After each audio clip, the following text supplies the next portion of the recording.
La carte bancaire était usée sur les bords, à peine lisible après avoir passé 23 ans dans mon portefeuille.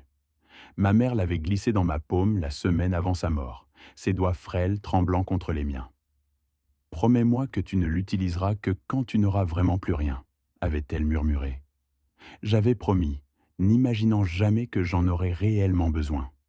Mais debout devant le distributeur automatique de la Société Générale rue de Rivoli, avec 47 euros en poche et nulle part où dormir, j'ai finalement glissé cette carte dans la machine. Ce qui s'est passé ensuite a fait courir le directeur d'agence hors de son bureau, le visage blanc comme neige. Monsieur, s'il vous plaît, ne bougez pas, dit-il, la voix cassée. J'ai besoin que vous entriez immédiatement. Ce compte, mon Dieu, ce n'est pas possible. Je m'appelle Lucas Dubois. J'ai 47 ans et il y a 72 heures, ma femme Sylvie m'a jeté dehors de notre hôtel particulier de Neuilly-sur-Seine comme si j'étais un vulgaire déchet. Elle a tout gardé. La maison que j'avais aidé à acheter, les voitures, les comptes d'investissement, même le chien que j'avais recueilli Chio. Son avocat, maître Bernard Leclerc, m'avait souri à travers cette table d'acajou comme un requin sentant le sang. Monsieur Dubois, étant donné que tous les biens ont été acquis pendant le mariage avec les revenus de Madame Dubois, et considérant vos contributions financières minimales au fil des années, vous repartirez avec exactement ce que vous avez apporté dans ce mariage. Rien. Sylvie était assise là dans son tailleur Chanel, regardant son téléphone pendant qu'on démontait ma vie. 15 ans de mariage réduits à une pile de papier que j'ai signé de mes mains tremblantes parce que je n'avais pas les moyens de me battre. Mon salaire de professeur avait contribué à notre train de vie, certes, mais son revenu de directrice dans la tech avait payé les gros achats. Avec les lois françaises sur le régime matrimonial, celui qui gagne plus a généralement l'avantage. Et j'avais perdu de façon spectaculaire. Mais ce matin-là, devant le distributeur, tout a changé. Et ce que j'ai découvert sur ma mère, sur ma famille et sur la femme que j'avais épousée allait bouleverser mon monde entier. 3 jours plus tôt, j'étais assis dans notre bureau à domicile, aidant Sylvie à préparer sa présentation trimestrielle aux investisseurs. C'est ce que je faisais. Soutenir sa carrière, corriger ses diapositives, m'assurer qu'elle avait tout ce dont elle avait besoin. J'enseignais le français au lycée depuis 28 ans, rentrant chaque jour auprès d'une épouse qui gagnait 10 fois mon salaire et ne me laissait jamais l'oublier. Lucas, tu peux être utile et aller chercher mon chargeur d'ordinateur avait dit Sylvie sans lever les yeux de son téléphone. Pas chéri ou mon cœur, juste Lucas. Comme si j'étais le personnel de maison. J'étais entré dans notre chambre et c'est là que je les avais vus. Les papiers de divorce soigneusement disposés sur mon oreiller comme un sinistre service de préparation de lit. Mon cœur s'était arrêté. Sylvie était apparue dans l'embrasure de la porte, bras croisés, l'air irrité que je les ai trouvés avant qu'elle ne soit prête. « Il faut qu'on parle », dit-elle comme si elle prenait rendez-vous chez le dentiste. « Sylvie, qu'est-ce que c'est que ça ?»« C'est exactement ce que ça a l'air d'être. Je demande le divorce. Bernard a tout préparé. Tu n'as qu'à signer. » Je m'étais assis au bord de notre lit, le lit où nous avions dormi ensemble pendant 15 ans, et j'avais essayé de comprendre ce qui se passait. Pourquoi? Qu'est-ce que j'ai fait de mal? Sylvie avait ri, vraiment ri. « Tu n'as rien fait de mal, Lucas. Tu es juste insuffisant. J'ai 42 ans, je dirige une entreprise tech valorisée à 200 millions d'euros. Et je suis marié à un prof de lycée qui pense qu'une sortie, c'est aller chez Hippopotamus. Tu comprends à quel point c'est embarrassant? Je pensais qu'on était heureux. Tu te trompais. Je suis malheureuse depuis des années. J'en ai juste eu assez de faire semblant. » Elle avait regardé sa montre, une Cartier pour laquelle j'avais économisé 3 mois pour lui offrir à nos 10 ans de mariage. Bernard attend dans son bureau. Finissons-en. La réunion avait été brutale. Maître Bernard Leclerc se spécialisait dans les divorces fortunés pour les clients riches qui voulaient écraser leurs futurs ex-conjoints. Il avait préparé le dossier de Sylvie avec une précision chirurgicale. Tous les biens matrimoniaux ont été acquis principalement avec les revenus de Madame Dubois, expliqua Bernard, faisant glisser des documents à travers la table. La maison achetée il y a 12 ans, apport entièrement constitué de la prime de Madame Dubois, les comptes d'investissement alimentés entièrement par Madame Dubois. Les véhicules, Madame Dubois, la résidence secondaire en Normandie, Madame Dubois. Mais la France a un régime de communauté, dis-je, ma voix sonnant faible, même à mes propres oreilles. Je n'ai pas droit à la moitié? Bernard sourit comme si je venais de raconter une blague. En théorie, oui, mais Madame Dubois est disposée à être généreuse. Elle vous accordera 50 000 euros de prestations compensatoires, à condition que vous signiez aujourd'hui et renonciez à toute réclamation future sur ses biens et revenus. 50 000 euros. 15 ans de mariage résumés à moins de 3 500 euros par an. C'est insensé, dis-je, regardant Sylvie. Sylvie, dis-leur que c'est insensé. Elle lisait quelque chose sur son téléphone, n'écoutant même pas. Signe simplement, Lucas. Bernard a un autre rendez-vous à 16 heures. J'ai besoin de temps pour trouver mon propre avocat. Bernard se pencha en avant, sa voix tombant à quelque chose qui n'était pas tout à fait une menace, mais qui en avait l'air. Monsieur Dubois, permettez-moi d'être clair. Si vous forcez Madame Dubois à aller au tribunal, nous vous écraserons. Nous prouverons que vos contributions financières à ce mariage étaient négligeables. Nous ferons témoigner des gens sur votre manque d'ambition, votre contentement dans la médiocrité. Quand nous en aurons fini, vous partirez sans rien, excepté des dettes d'honoraires d'avocat. L'offre de 50 000 euros expire quand vous sortez de cette pièce.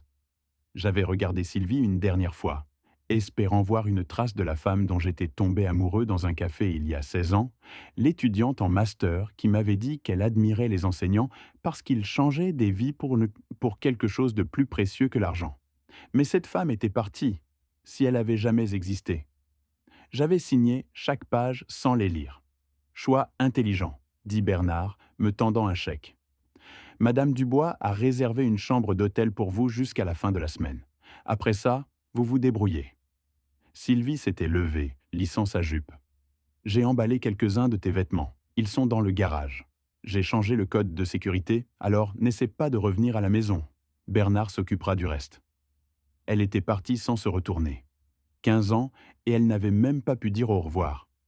L'hôtel que Bernard avait réservé était un Formule 1 près de l'autoroute, le genre d'endroit où la machine à glaçons était cassée et les murs assez fins pour entendre chaque conversation dans les chambres adjacentes. J'avais passé 3 jours là dans le brouillard, mangeant de la nourriture du distributeur automatique et fixant le plafond, essayant de comprendre comment ma vie avait implosé si complètement. Le chèque de 50 000 euros était posé sur la table de nuit, me narguant. Ça semblait à la fois une fortune et rien du tout. À Paris, ça ne couvrirait même pas une année de loyer pour un appartement décent. J'aurais besoin du premier mois, dernier mois, dépôt de garantie, meubles et Dieu sait quoi d'autre. Le 3e jour, je m'étais finalement traîné à la banque pour déposer le chèque et commencer à réfléchir à mes prochaines démarches. C'est alors que je me suis souvenu de la carte de ma mère. Éliane Dubois était morte il y a 23 ans, quand je sortais tout juste de l'université et croyais encore que le monde était plein de possibilités. Elle avait été une femme discrète, ma mère, travaillant comme comptable pour de petites entreprises de la ville. Nous n'avions jamais eu beaucoup d'argent. Elle conduisait une Honda de 15 ans, découpait des bons de réduction, achetait des vêtements dans les friperies, mais elle était généreuse avec le peu qu'elle avait, aidant toujours les voisins qui en avaient de besoin, trouvant toujours de l'argent pour mes fournitures scolaires ou les livres que je voulais. La semaine avant sa mort, le cancer ayant tout rongé, sauf son esprit, elle m'avait appelé à son chevet. « Lucas, j'ai besoin que tu me promettes quelque chose », avait-elle dit, sa voix à peine un murmure. « N'importe quoi, maman. » Elle avait sorti une carte bancaire du tiroir de sa table de nuit et l'avait pressée dans ma main. C'est d'un compte que j'ai ouvert il y a des années. Le code, c'est ton anniversaire, mois et jour. Promets-moi que tu ne l'utiliseras que quand tu n'auras vraiment plus rien, quand tu seras au plus bas et que tu auras besoin d'aide. J'avais promis, confus, mais ne voulant pas la contrarier. Maman, quel compte? Quel argent? Tu comprendras le moment venu. Promets-moi juste. Je promets. Elle était morte 2 jours plus tard. J'avais mis la carte dans mon portefeuille et l'avais oubliée, supposant que c'était peut-être un petit compte épargne avec quelques milliers d'euros qu'elle avait réussi à mettre de côté. Je n'avais jamais vérifié. Ça semblait mal d'une certaine façon, comme si j'admettais avoir besoin de l'aide de ma mère morte. Mais debout devant cette Société Générale rue de Rivoli, avec littéralement plus rien, J'avais finalement sorti cette carte bancaire usée. La bande magnétique était à peine lisible après 23 ans dans mon portefeuille. Je l'avais glissée dans la machine, m'attendant à moitié à ce qu'elle soit refusée. Veuillez saisir votre code PIN. J'avais tapé 0724, mon anniversaire, 7 juillet. La machine avait réfléchi plus longtemps que la normale, comme si elle réfléchissait intensément à quelque chose. L'écran était devenu noir, puis il avait clignoté. Veuillez vous adresser à un conseiller immédiatement. Mon estomac avait chuté. Génial. Le compte était probablement fermé ou signalé pour fraude ou quelque chose comme ça. 23 ans, c'était long. Bien sûr que ça ne marcherait pas. J'étais sur le point de partir quand la porte d'entrée de la banque s'était ouverte brusquement. Un homme en costume, probablement la cinquantaine, avec son badge indiquant Michel Rousseau, directeur d'agence, avait pratiquement couru vers moi. « Monsieur » dit-il, respirant fort comme s'il avait sprinté à travers le bâtiment. « Monsieur, s'il vous plaît, ne bougez pas. J'ai besoin que vous entriez immédiatement. » « Il y a un problème ?» Son visage était pâle, ses mains tremblant légèrement. « Le compte auquel vous venez d'accéder. J'ai besoin de vérifier quelque chose, s'il vous plaît. C'est urgent. » Je l'avais suivi à l'intérieur, confus et de plus en plus inquiet. Ma mère avait-elle été mêlée à quelque chose d'illégal d'une façon ou d'une autre? Ce compte était-il lié à de la fraude? Michel m'avait mené au-delà des guichets vers un bureau privé au fond. Il m'avait fait signe de m'asseoir, puis avait fermé la porte et ouvert quelque chose sur son ordinateur. Ses doigts tremblaient littéralement pendant qu'il tapait. « Monsieur, puis-je voir une pièce d'identité ?» Je lui avais tendu ma carte d'identité. Il l'avait comparée à quelque chose sur son écran, puis m'avait regardé comme si j'étais un fantôme. « Monsieur Dubois, quand avez-vous accédé à ce compte pour la dernière fois ?»« Jamais. Ma mère m'a donné la carte il y a 23 ans, juste avant sa mort. Je ne l'ai jamais utilisée. » Michel s'était adossé à sa chaise, passant sa main dans ses cheveux. « Monsieur Dubois, le compte auquel vous venez d'essayer d'accéder, le solde est de 47,03 millions d'euros. » Les mots m'avaient frappé comme un coup physique. J'avais vraiment ri parce que c'était si absurde. C'est impossible. Ma mère était comptable. Elle conduisait une voiture de 15 ans.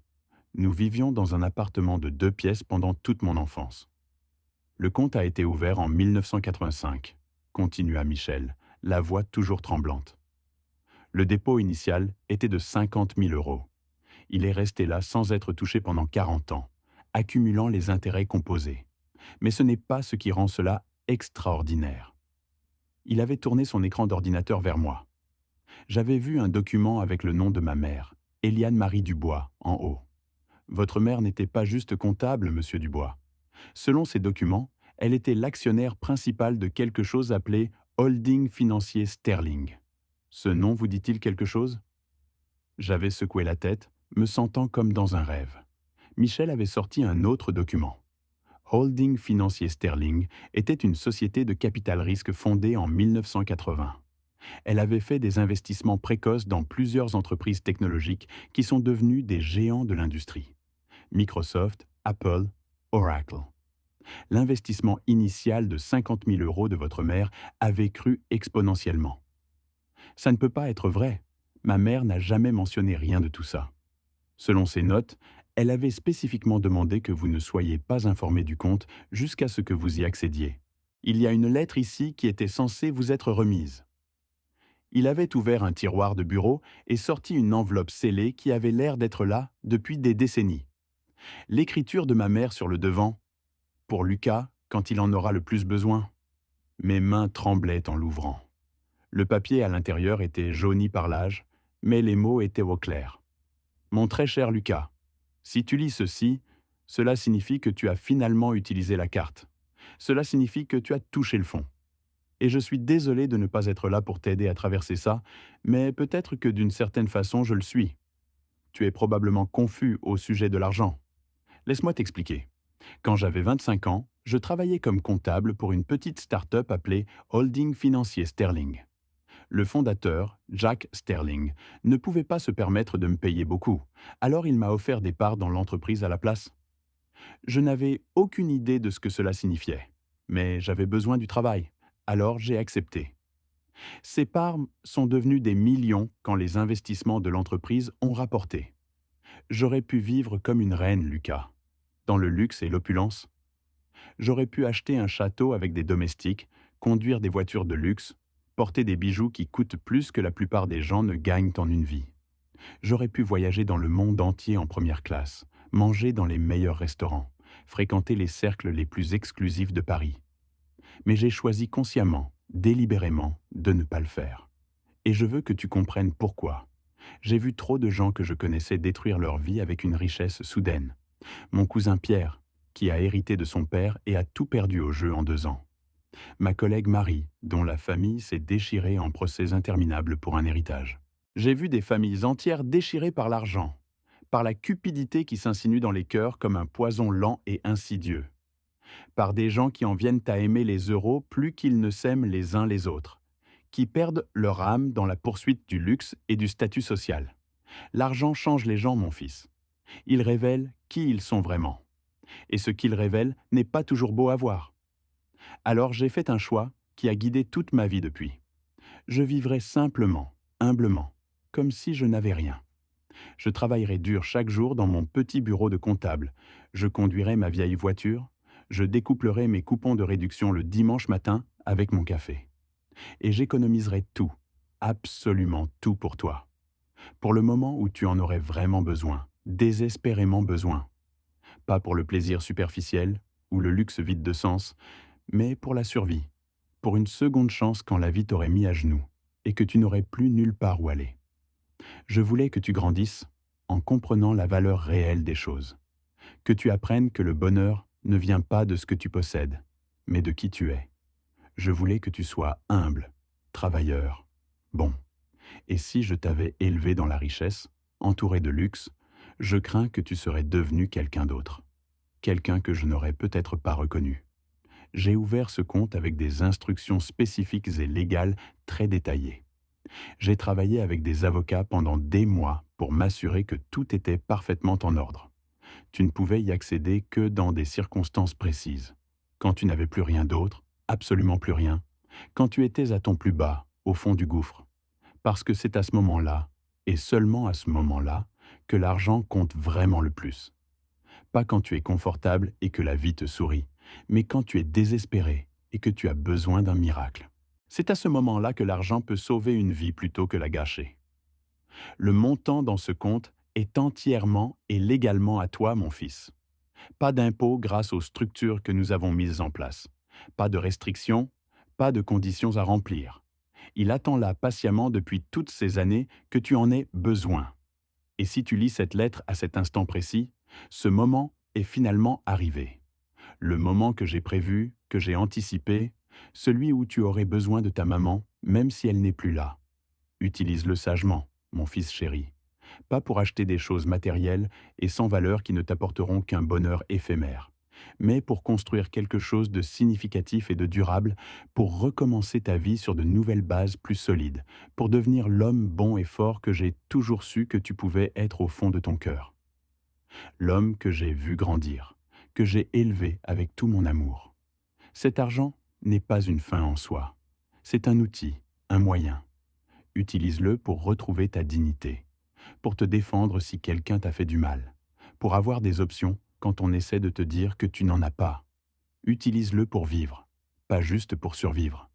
Je t'aime plus que tout l'argent du monde entier ne pourra jamais le mesurer, plus que tous les euros de tous les comptes en Banque de France. Tu as toujours été mon plus grand trésor, la seule richesse qui ait jamais compté pour moi. Ta maman qui pense toujours à toi et qui sera toujours là, d'une certaine façon. Maman.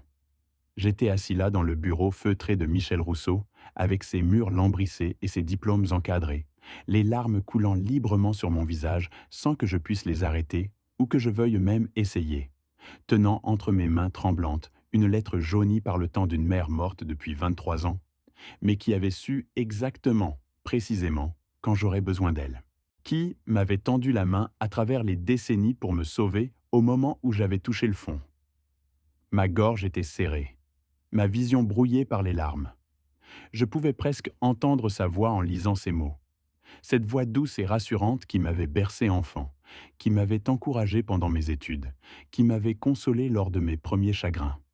Monsieur Dubois, dit Michel doucement, avec une délicatesse respectueuse, me tendant une boîte de mouchoirs. Prenez votre temps. Je comprends que c'est beaucoup à absorber. Que souhaitez-vous faire maintenant? Que je souhaite faire? Je m'étais essuyé les yeux, repliant soigneusement la lettre comme si c'était la chose la plus précieuse au monde, et dans un sens, c'était le cas. Je pensais à Sylvie assise dans notre hôtel particulier du 16e arrondissement, avec ses plafonds hauts et ses moulures dorées, probablement en train de célébrer avec un verre de champagne hors de prix s'être débarrassée de son mari insuffisant et encombrant. Je pensais à Maître Leclerc dans son bureau luxueux, qui m'avait fait me sentir comme un déchet sans valeur, comme quelque chose qu'on jette sans regret. Je pensais au chèque de 50 000 € plié dans ma poche, qui était censé être toute ma compensation pour 15 ans de mariage. 15 ans de ma vie donnée à quelqu'un qui ne m'avait jamais vraiment aimé. Et j'avais commencé à rire. Ce n'était pas un rire hystérique ou désespéré. C'était un rire de libération, de soulagement, de compréhension soudaine. Un rire qui montait du plus profond de mon être. Monsieur Dubois? Michel avait l'air sincèrement inquiet, se penchant légèrement en avant, comme si je faisais une dépression nerveuse devant lui, comme si j'allais m'effondrer. Vous allez bien? Voulez-vous que j'appelle quelqu'un? Je vais très bien, Michel, dis-je en essuyant mes yeux avec ma manche, souriant à travers mes larmes. Pour la première fois depuis très longtemps, je vais vraiment bien. J'ai besoin de passer quelques coups de téléphone importants, très importants. Je m'étais levé, me sentant plus grand, plus fort qu'avant. Et j'ai besoin d'engager le meilleur avocat de France. Le meilleur, peu importe le prix. Vous connaissez quelqu'un? Michel avait souri. Un vrai sourire cette fois. Je pense que oui, monsieur Dubois. Je pense que oui. L'expression sur le visage de Sylvie quand Maître Leclerc l'avait appelé 3 jours plus tard pour lui annoncer que je contestais le divorce était apparemment quelque chose pour les livres d'histoire. Une scène mémorable. Je le sais parce que son assistante Mélanie, une jeune femme avec qui j'avais toujours été gentil et respectueux pendant toutes ces années, apportant parfois des croissants le matin ou demandant de ses nouvelles, et qui avait toujours pensé secrètement que Sylvie était un monstre narcissique et manipulateur, m'avait envoyé un texto long et détaillé à ce sujet, ne pouvant manifestement pas contenir sa joie. Lucas, tu ne vas pas le croire. Elle a jeté son téléphone à travers la pièce et il s'est fracassé contre le mur en 1000 morceaux. Elle a crié pendant 5 minutes entières sans s'arrêter. Des mots que je ne peux même pas répéter ici. Bernard a l'air absolument terrifié. Il est devenu tout pâle. Qu'est-ce que tu as fait exactement? Qu'est-ce qui s'est passé? Ce que j'avais fait était d'engager maître Catherine Morrison, l'avocate légendaire qui avait fait toute sa carrière en démolissant systématiquement Bernard Leclerc au tribunal dans des cas célèbres. Elle coûtait 850 € de l'heure, un tarif qui aurait été impensable pour moi quelques semaines auparavant. Et elle valait chaque centime d'euro. Monsieur Dubois, avait dit Catherine lors de notre première réunion dans son bureau élégant aux murs tapissés de livres de droit reliés en cuir, vous avez renoncé à vos droits sur les biens matrimoniaux. Ça va être difficile à contourner légalement. J'ai signé sous la contrainte, expliquai-je avec calme, ma voix plus ferme que je ne l'aurais cru possible. On m'a donné moins de 24 heures pour décider, menacé de ruine financière totale si je n'acceptais pas et explicitement dit que je ne pouvais pas consulter mon propre avocat. Catherine avait souri, un sourire de prédateur qui avait identifié sa proie. C'est de la coercition pure et simple, et le montant du règlement est manifestement démesuré. Un étudiant de première année de droit pourrait annuler ça. Elle avait déposé une requête d'urgence pour annuler l'accord de divorce basé sur la coercition, le caractère démesuré et injuste, et le défaut de fournir une divulgation financière adéquate et complète. L'audience était programmée dans 2 semaines exactement. Pendant ce temps, j'avais utilisé une partie du cadeau miraculeux de ma mère pour sécuriser un appartement dans un beau quartier de la ville, près du jardin du Luxembourg. Pas un hôtel particulier avec ses colonnes imposantes, mais un endroit propre et moderne, avec des fenêtres du sol au plafond, qui laissaient entrer une lumière dorée et une vue magnifique sur la Seine qui serpentait entre les ponts. J'avais acheté des meubles, de vrais meubles solides et confortables. Pas les pièces design coûteuses et inconfortables sur lesquelles Sylvie avait insisté pendant notre mariage, mais des choses authentiques qui me convenaient vraiment, qui reflétaient qui j'étais. J'avais aussi commencé à appeler des gens avec qui j'avais perdu le contact pendant mon mariage. De vieux amis de l'université que Sylvie avait jugés indignes de nous, pas assez sophistiqués pour son monde. Mon frère David, à qui je n'avais pratiquement pas parlé en 5 ans parce que Sylvie le trouvait embarrassant avec ses plaisanteries simples et sa vie ordinaire. Ils m'avaient tous accueilli à bras ouverts, comme si j'avais été libéré de prison après une longue peine. Lucas, je dois te dire quelque chose, avait dit David autour d'une bière un soir dans notre bar préféré du Marais. Nous avons tous vu ce qu'elle te faisait au fil des années. Tu semblais juste rétrécir de plus en plus chaque année, devenir plus petit, plus effacé. Ça fait vraiment du bien de te voir te redresser. Redevenir toi-même. L'audience du tribunal était programmée pour un mardi matin de novembre. Le ciel parisien gris et lourd. Je portais un costume que j'avais acheté moi-même dans une boutique du Marais. Pas cher, mais propre et professionnel, bien coupé. Sylvie était arrivée en mode guerrière corporative complète. Tailleur Armani noir impeccable, escarpin Louis Vuitton à talons vertigineux. Maître Leclerc, à ses côtés, ayant l'air nettement moins confiant que d'habitude, consultant nerveusement ses notes. La juge Rachel Steinberg présidait, imposante derrière son bureau surélevé. Une femme dans la soixantaine, avec des cheveux grisaciers et une réputation bien méritée de tolérance zéro pour l'intimidation légale. J'ai examiné attentivement la requête et l'accord de règlement original, commença la juge Steinberg d'une voix claire qui emplissait la salle. Maître Leclerc, souhaitez-vous expliquer pourquoi votre cliente a offert seulement 50 000 € à Monsieur Dubois pour un mariage de 15 ans? Bernard s'était levé avec raideur, lissant sa cravate de soie d'un geste nerveux. Votre honneur, le règlement reflétait les contributions financières relatives au mariage. Madame Dubois gagnait significativement plus et... Je sais lire, Maître Leclerc, interrompit la juge Steinberg avec une pointe d'irritation. Ce qui m'inquiète particulièrement, c'est le délai. Monsieur Dubois a eu moins de 24 heures pour accepter ou rejeter l'offre. On lui a explicitement dit qu'il ne pouvait pas consulter son propre avocat. Et on l'a menacé de ruine financière s'il procédait au procès. Est-ce que ça vous semble être une négociation de bonne foi? Bernard s'agitait inconfortablement, ses mains tripotant ses documents. Nous essayons d'accélérer le processus, votre honneur. Vous essayez de forcer un règlement injuste, corrigea la juge fermement. Maître Morrison, votre requête pour annuler l'accord est accordée. Nous allons au procès pour déterminer la division appropriée des biens. Le visage de Sylvie était devenu rouge écarlate, ses joues s'empourprant.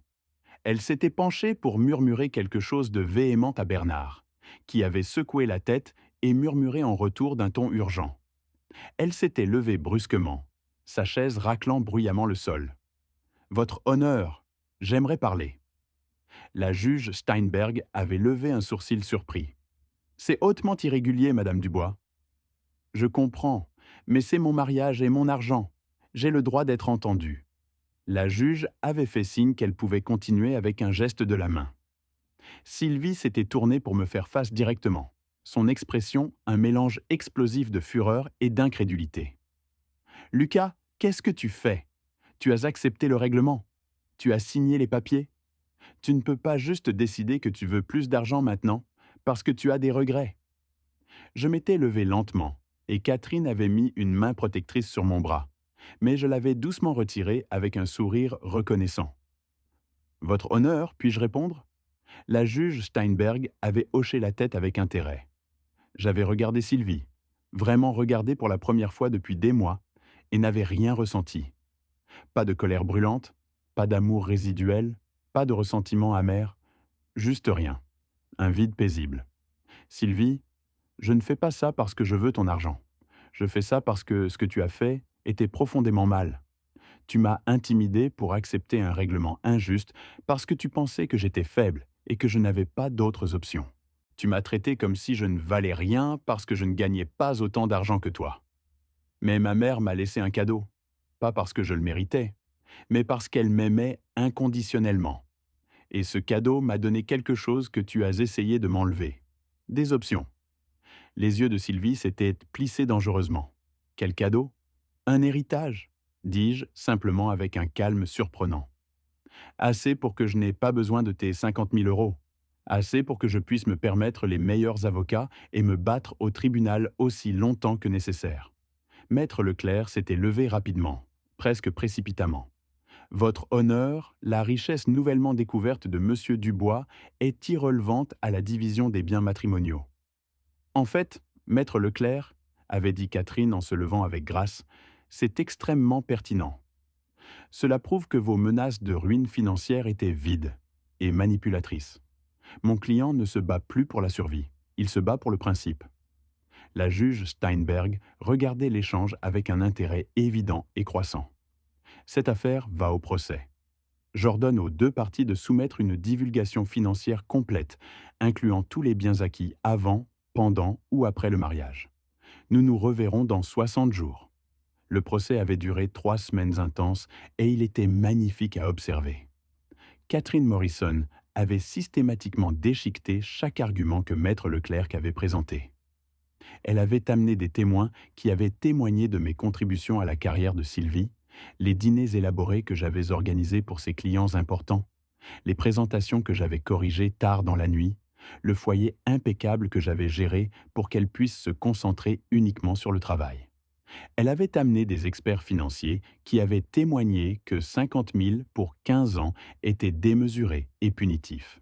Elle avait amené des thérapeutes qui avaient témoigné des effets psychologiques profonds des tactiques de négociation coercitive. Bernard s'était battu dur, utilisant toute son expérience, mais il était surpassé. Catherine était impitoyable, brillante et parfaitement préparée. Le jour du verdict, la salle d'audience était bondée de curieux. La juge Steinberg avait lu sa décision sans préambule. Après avoir examiné toutes les preuves et témoignages, cette cour trouve que l'accord de règlement original était démesuré et obtenu par coercition. La cour ordonne la division suivante des biens: la maison matrimoniale à vendre et les recettes partagées 50-50. Tous les comptes d'investissement partagés 50-50. Tous les véhicules à vendre et les recettes partagées 50-50.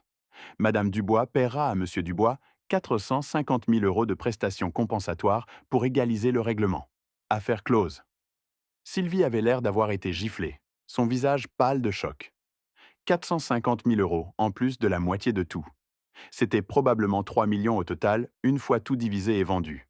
Mais l'argent n'était pas ce qui comptait vraiment pour moi. Ce qui comptait, c'était l'expression sur son visage quand elle avait réalisé que je n'étais pas l'homme faible et insuffisant qu'elle avait cru. Ce qui comptait, c'était de me défendre pour la première fois en 15 ans. Après le verdict, j'étais sorti du palais de justice dans le soleil parisien d'hiver qui brillait faiblement. Catherine était à mes côtés, souriant de satisfaction professionnelle. Tu as bien fait, Lucas, dit-elle avec sincérité. La plupart des gens auraient pris ce règlement et vécu avec l'amertume. Tu t'es défendu. Ma mère m'a appris à n'utiliser son cadeau que quand je n'avais plus rien, dis-je en regardant le ciel. Il s'avère que n'avoir plus rien n'était exactement ce dont j'avais besoin pour me retrouver. 6 mois plus tard, j'étais assis dans un café pittoresque du centre de Paris, le même café où j'avais rencontré Sylvie il y a 16 ans, quand j'étais jeune et naïf. Je corrigeais des copies pour mes élèves de lycée, quelque chose vers quoi j'étais revenu après que le divorce ait été finalisé. L'enseignement avait toujours été ma passion véritable. Pas quelque chose que je faisais parce que je ne pouvais rien faire d'autre, mais quelque chose que je choisissais parce que ça comptait vraiment, parce que ça donnait un sens à ma vie. Une femme s'était assise à la table à côté de la mienne, luttant visiblement avec un ordinateur portable qui ne coopérait clairement pas. Sans réfléchir, par pur réflexe de gentillesse, je m'étais penché. Le bouton d'alimentation coince parfois. Il faut le maintenir enfoncé pendant 5 secondes. Elle l'avait essayé avec concentration et l'ordinateur s'était animé avec un bip joyeux. Merci beaucoup, je ne suis vraiment pas doué avec la technologie. Pas de problème du tout. Je suis Lucas. Caroline, dit-elle en souriant chaleureusement. Vous êtes enseignant? Demanda-t-elle en remarquant la pile de copies. J'avais regardé la pile d'essais que je corrigeais, couvert de mes annotations au stylo rouge. Coupable? Français au lycée. C'est formidable. Ma sœur est enseignante aussi. Elle dit toujours que c'est le travail le plus dur qu'elle ait jamais aimé. Nous avions parlé pendant 2 heures de tout et de rien, de la vie, du travail, des petits plaisirs quotidiens. Elle était infirmière à l'hôpital local, récemment divorcée, elle aussi, drôle et gentille et authentique d'une façon que Sylvie n'avait jamais été. Quand nous nous étions finalement séparés, elle avait écrit son numéro sur une serviette en papier et m'avait dit de l'appeler si je voulais reprendre un café. J'avais plié cette serviette soigneusement et l'avais mise dans mon portefeuille juste à côté de la carte de ma mère. Ces deux symboles de nouveau départ. Ce soir-là, j'étais debout dans mon appartement, regardant la Seine couler paisiblement en contrebas, les lumières de la ville se reflétant sur l'eau sombre, pensant au long voyage de cette chambre de motel misérable jusqu'ici. L'argent que ma mère m'avait laissé avait sauvé ma vie dans un moment de désespoir absolu, mais il m'avait aussi enseigné quelque chose de bien plus précieux que toute somme d'argent. La valeur d'une personne ne se mesure pas en euros. Elle se mesure dans la gentillesse que vous montrez aux autres, le travail que vous faites avec passion, les gens que vous aimez sincèrement. Sylvie m'avait enseigné cette leçon sans le vouloir en essayant de me détruire. Ma mère l'avait renforcée en me donnant les moyens de me reconstruire. J'avais encore la plupart de l'héritage non touché, sagement placé dans des investissements qui grossiraient probablement avec le temps. Je n'avais pas besoin d'un hôtel particulier, ou de voitures chères, ou de costumes Armani. J'avais assez pour vivre confortablement, poursuivre mes passions, et aider les autres quand ils en avaient besoin, exactement comme ma mère m'avait aidé. Le divorce était définitif et irrévocable. Sylvie avait son argent et son entreprise, et son succès matériel. Et j'avais quelque chose de bien meilleur. Ma dignité retrouvée, ma paix intérieure, et un futur qui m'appartenait entièrement. Ma mère avait eu raison sur toute la ligne. L'argent comptait le plus quand je n'avais plus rien. Parce que n'avoir plus rien était le moment où j'avais découvert que tout ce dont j'avais vraiment besoin était déjà en moi, attendant d'être redécouvert. Merci d'avoir écouté mon histoire. Si elle t'a touché, laisse un like, écris en commentaire ce qui t'a le plus parlé et abonne-toi à la chaîne. Beaucoup d'autres histoires arrivent. Ce n'est pas la fin de la mienne, c'est seulement le début de quelque chose de meilleur.